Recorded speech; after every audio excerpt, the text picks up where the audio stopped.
저는 매일 아침에 일어나서 이걸 마셔요. 그 효과에 놀라실 거예요.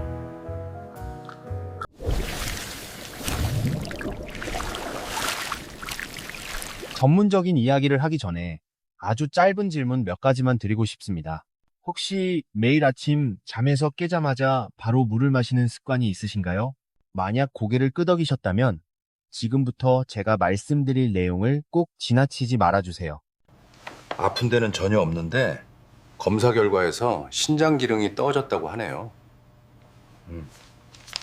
한국의 많은 고령자들은 그런 결과를 그저 나이가 들어서 생기는 자연스러운 일이라고 생각합니다.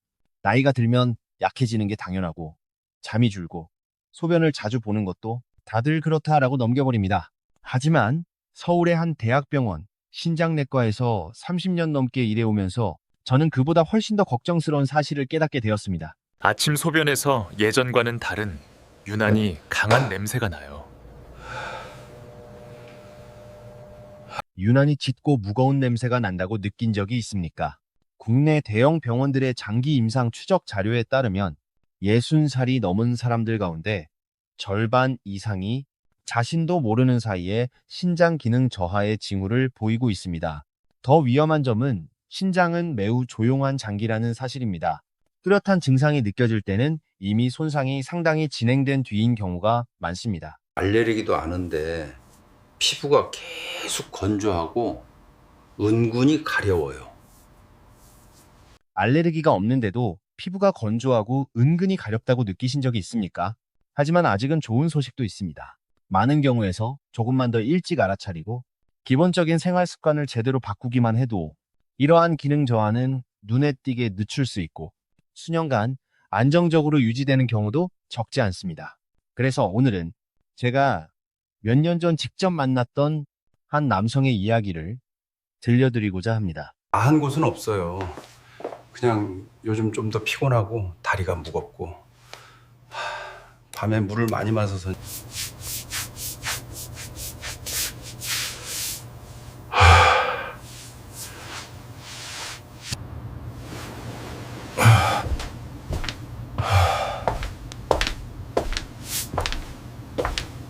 그가 처음 제 진료실에 들어왔을 때 본인은 특별히 아픈 곳은 없다고 말했습니다. 다만 요즘 들어 몸이 예전보다 쉽게 피로해지고 다리가 자주 무겁게 느껴지며 밤마다 4~5번씩 화장실에 가느라 잠이 자주 깨는 것이 불편하다고 했습니다. 처음에는 물을 많이 마셔서 그런가 보다, 잠을 깊이 못 자서 그런가 보다, 아니면 나이가 들어서 생긴 변화라고 생각했다고 합니다. 그런데 어느 날 정기 건강검진을 받았을 때 동네 병원 의사가 신장 기능 수치가 정상보다 빠르게 떨어지고 있다고 말해주었고 그때부터 걱정이 되기 시작했다고 했습니다. 검사 결과 그의 신장 기능이 악화되었고 소변에서 단백질이 검출되기 시작한 것으로 나타났습니다. 신장의 여과 기능이 이미 저하되어 있었고 소변에서는 단백질이 검출되기 시작한 상태였습니다. 이는 신장 안에 있는 작은 여과막들이 손상되어 몸에 꼭 필요한 성분들을 더 이상 제대로 붙잡아두지 못하고 있다는 뜻이었습니다. 이 상태가 계속된다면 몇 년 안에 정기적인 투석 치료를 고민해야 할 수도 있는 상황이었습니다. 그 이야기를 듣는 순간 그는 한동안 아무 말도 하지 못한 채 조용히 앉아 있었습니다. 그는 통증이 두려운 것이 아니었습니다. 아내와 자식들에게 짐이 되는 존재가 될까봐 그 사실이 가장 두려웠다고 말했습니다. 아침만 되면 괜히 짜증이 나고 머리가 무겁게 느껴져요. 이유를 못 느겠어요. 저는 서둘러 새로운 약부터 처방하지 않았습니다. 대신 그의 일상적인 생활 습관에 대해 아주 자세히 물었습니다. 그의 대답은 제가 그동안 만나왔던 많은 고령의 환자들과 거의 똑같았습니다. 아침에 일어나자마자 정신을 깨운다며 찬물을 한 컵 마시고 점심을 먹고 나면 졸릴까봐 커피를 마시며 저녁에는 밤에 소변 보러 일어나는 것이 싫어서 물 섭취를 일부러 줄인다는 것이었습니다. 하지만 그렇게 물을 줄여도 밤에는 여전히 여러 번 잠에서 깨어 화장실에 가게 된다고 했습니다. 이런 습관들은 하나하나만 놓고 보면 당장 큰 문제를 일으키지는 않습니다. 그러나 수년 동안 계속해서 반복되면 신장은 매우 불리한 조건 속에서 일을 하도록 강요받게 됩니다. 많이 먹지도 않았는데 배가 섭게 더부룩하고 소화가 잘 안 돼요. 저는 그에게 아주 중요한 한 가지를 설명해 주었습니다. 신장은 갑작스러운 변화들을 좋아하지 않는다는 점입니다. 긴 밤이 지나고 나면 몸은 가벼운 탈수 상태에 들어가게 됩니다. 혈액은 더 끈적해지고 혈류는 느려집니다. 그런 상태에서 찬물, 커피, 정제된 당분처럼 강한 자극이 갑자기 들어오면 신장은 스스로를 보호하기 위해 순간적으로 혈관을 수축시키며 놀라게 됩니다. 날씨는 춥지 않는데도 손발이 유난히 차가워요. 이런 상황이 매일같이 반복되면 신장 안에 있는 아주 작은 여과 단위들이 서서히 손상을 입게 됩니다. 날씨가 춥지 않은데도 손발이 쉽게 차가워짐. 이러한 임상적 관찰들을 통해 저는 고령자의 몸에 맞게 신장을 보다 부드럽게 도와줄 수 있는 방법들에 관심을 갖기 시작했습니다. 그리고 그 과정에서 아주 흥미로운 한 가지 사실을 발견했습니다. 제 환자들 중 일부는 약을 많이 쓰지 않는데도 불구하고 신장 기능이 오히려 더 안정적으로 유지되고 있었습니다. 자세히 물어보니 그들에게는 아주 단순한 공통점이 하나 있었습니다. 바로 몸의 에너지를 부드럽게 채우는 방법을 알고 있었고, 특히 아침 시간에 그 점을 잘 지키고 있다는 것이었습니다. 잠이 긴게 들지 않고 밤에 자꾸 깨요. 저는 박성호 씨에게 아주 작은 한 가지 변화만 권했습니다. 아침에 차가운 물을 마시는 대신 미지근한 물에 천연꿀을 아주 소량만 희석해 마시라는 것이었습니다. 병을 치료하겠다는 목적이 아니라 몸을 보다 부드럽게 깨우기 위한 방법이었습니다. 저는 꿀을 절대 달게 타지 말 것, 너무 뜨겁게 마시지 말 것, 그리고 이것을 약처럼 생각하지 말고 새로운 생활 습관의 일부로만 받아들이라고 당부했습니다. 그는 반신반의하는 표정으로 제 말을 들었지만 선택지가 많지 않다며 한번 해보겠다고 했습니다. 몇 주 뒤, 그는 다시 제 진료실을 찾았습니다. 그가 가장 먼저 꺼낸 이야기는 검사 수치가 아니라 잠에 대한 이야기였습니다. 밤중에 여전히 잠에서 깨긴 하지만 이전처럼 연달아 깨는 일은 줄었다고 했습니다. 아침 소변색도 전보다 덜 진해졌고 다리가 무겁게 느껴지는 증상도 한결 가벼워졌다고 했습니다. 이런 변화들은 겉으로 보기엔 크지 않아 보일 수 있지만 그에게는 자신의 몸이 아직 스스로 조절할 수 있다는 믿음을 주기에 충분한 변화였습니다. 많이 먹지도 않았는데 배가 쉬게 더부룩해요. 그리고 오늘 제가 이 이야기를 다시 꺼내는 이유는 꿀 한 스푼만으로 모든 문제가 해결된다고 말하려는 것이 아닙니다. 제가 전하고 싶은 것은 신장과 일상적인 습관을 바라보는 또 하나의 관점입니다. 다음 부분에서는 꿀이 올바르게 사용될 경우 왜 일반적인 당뇨와는 전혀 다른지, 그리고 왜 섭취량보다 언제 먹느냐가 더 중요한지를 분명하게 설명드리겠습니다. 만약 당신이나 가족 중 누군가가 제가 방금 언급한 매우 익숙한 신호들 때문에 걱정하고 있다면 여기서 멈추지 말고 계속 들어주시기 바랍니다. 앞으로 나눌 이야기들은 모두 복잡하지 않고 일상에서 바로 실천할 수 있으며 제가 30년 동안 진료 현장에서 직접 보고 겪으며 정리한 것들입니다. 아침에 손에 힘이 잘 안 들어요. 박성호 씨가 자신의 몸이 아직 변할 수 있다고 믿기 시작한 뒤 저는 한 가지 매우 중요한 사실을 깨달았습니다. 고령자에게 가장 필요한 것은 복잡한 의학 지식이 아니라 자신이 겪고 있는 문제의 본질을 제대로 이해하는 것이라는 점입니다. 많은 환자들이 제게 똑같은 질문을 합니다. 의사 선생님, 저는 짜게 먹지도 않고 술도 많이 마시지 않는데 왜 신장이 점점 나빠질까요? 이 질문은 단순해 보이지만 그 답은 그분들이 한 번도 주의 깊게 생각해보지 않았던 아주 사소한 생활 속에 숨어 있습니다. 저는 늘 이렇게 설명합니다.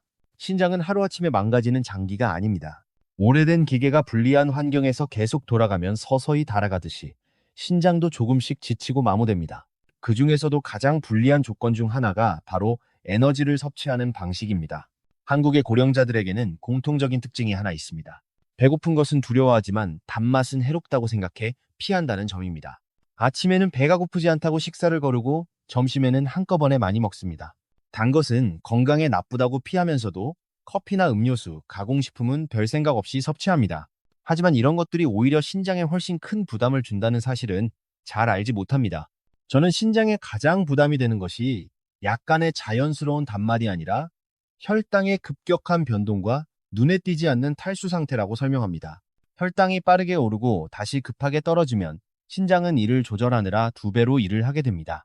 몸에 수분이 부족한 상태에서는 혈액이 진해지고 신장은 마치 낡은 채로 모래를 거르는 것처럼 힘들게 일을 하게 됩니다. 이 상태가 반복되면 미세한 여과 구조가 손상되는 것은 피하기 어렵습니다. 그래서 저는 환자들에게 정제당과 천연꿀의 차이에 대해 설명하기 시작했습니다. 정제당은 거의 빈 에너지에 가깝습니다. 혈액으로 아주 빠르게 들어가 혈당을 급격히 올렸다가 다시 빠르게 떨어뜨려 피로와 갈증만 남깁니다. 반면에 천연꿀은 다릅니다. 꿀에는 당의 흡수를 조금 더 완만하게 만들어주는 성분들이 들어있어 적정량을 지키면 고령자의 몸에 큰 충격을 주지 않습니다. 하지만 더 중요한 것은 꿀 그 자체가 아니라 섭취하는 시간입니다. 저는 환자들에게 아주 구체적인 질문을 합니다. 아침에 몸이 가장 필요로 하는 게 뭘까요? 답은 약도 아니고 속을 무겁게 만드는 음식도 아닙니다. 바로 수분과 바로 쓸 수 있는 소량의 에너지입니다. 밤사이간에 저장된 에너지는 거의 소모되고 뇌와 신장은 절약 모드로 움직이고 있습니다. 이때 자극이 강한 것을 갑자기 넣으면 몸은 회복이 아니라 긴장으로 반응합니다. 미지근한 물에 소량의 꿀을 풀어 마시는 것은 이 필요에 정확히 맞습니다. 물은 혈액을 묽게 만들어 신장을 지나는 혈류를 개선하고 소량의 에너지는 세포들이 무리하지 않고 하루를 시작할 수 있게 돕습니다. 저는 이것이 배를 채우기 위한 것이 아니라 몸을 시동 거는 과정이라고 강조합니다. 차를 바로 출발시키는 것이 아니라 먼저 엔진을 예열하는 것과 같습니다. 박성호 씨가 이 습관을 꾸준히 지키자 몸의 느낌이 달라지기 시작했습니다. 아침에 느끼던 가벼운 어지럼이 줄었고 머리도 더 맑아졌다고 말했습니다. 고령자에게 아침에 가벼운 어지럼은 순환 저하와 탈수의 신호인 경우가 많습니다. 이 증상이 줄어든다는 것은 심장과 신장 모두에게 좋은 신호입니다. 저는 또한 신장이 혼자 일하는 장기가 아니라는 점도 설명했습니다. 수면, 혈압, 하루의 리듬 모두와 깊이 연결되어 있습니다. 낮에는 커피로 계속 자극을 주고 밤에는 에너지가 부족해 잠이 얕아지면 야간 소변을 조절하는 호르몬 분비가 줄어들어 밤에 자주 깨게 됩니다. 이 악순환 속에서 신장은 쉴 틈이 없어집니다. 그래서 저는 환자들에게 하루 전체를 다시 보도록 권합니다. 아침은 부드럽게 시작하고 점심은 과하지 않게, 특히 짜지 않게 먹고 오후에는 커피를 줄여 탈수를 막고 저녁에는 깊은 잠을 잘 수 있는 환경을 만드는 것입니다. 이 모든 것이 하나의 긴 사슬처럼 연결되어 있습니다. 설명을 듣고 나서 많은 분들이 이렇게 말합니다. 내가 신장을 이렇게 힘들게 하고 있었는지 몰랐네요. 저는 그분들을 탓하지 않습니다. 이런 생활 방식은 수십 년 동안 당연한 것으로 여겨져 왔기 때문입니다. 하지만 몸이 늙어가면 예전의 정상은 더 이상 정상일 수 없습니다. 노화된 신장은 작지만 반복되는 충격을 견디지 못합니다. 다음 부분에서는 신장에 좋다고 믿고 실천하지만 실제로는 해가 되는 고령자에게 아주 흔한 실수들을 구체적으로 말씀드리겠습니다. 이 실수들을 피하지 못하면 지금까지의 모든 노력이 무의미해질 수도 있습니다. 때로는 잘하려고 하는 것보다 잘못을 피하는 것이 더 중요합니다. 일상적인 습관이 신장에 어떤 역할을 하는지 이해하고 나면 제가 다음으로 꼭 하는 일은 실수에 대해 솔직하게 이야기하는 것입니다. 비난하기 위해서가 아니라 많은 환자들이 이미 넘어졌던 길을 어르신들이 피할 수 있도록 돕기 위해서입니다. 제 진료실에서는 이런 말이 자주 반복됩니다. 저는 제가 좋은 일을 하고 있다고 생각했어요. 바로 이 말이 기대와는 다른 결과와 함께 따라오는 경우가 많습니다. 제가 가장 자주 보는 첫 번째 실수는 꿀을 타는 방법과 사용하는 방식입니다. 우리 한국 사람들은 특히 아침이나 날씨가 추울 때 뜨거운 음료를 마시는데 익숙합니다. 그래서 물을 펄펄 끓인 뒤 바로 꿀을 넣어 마시는 분들이 적지 않습니다. 그렇게 해야 몸에 더 좋을 것 같다라고 생각하기 때문입니다. 하지만 실제로는 그 반대입니다. 온도가 너무 높으면 꿀 속에 들어있는 유익한 생리활성 성분들이 파괴됩니다. 그 순간 당신이 마시는 것은 단맛만 남은 음료일 뿐 몸을 돕는 역할은 거의 사라집니다. 노화된 신장에게는 이렇게 빠르게 흡수되는 당이 오히려 부담이 됩니다. 저는 아주 쉽게 설명합니다.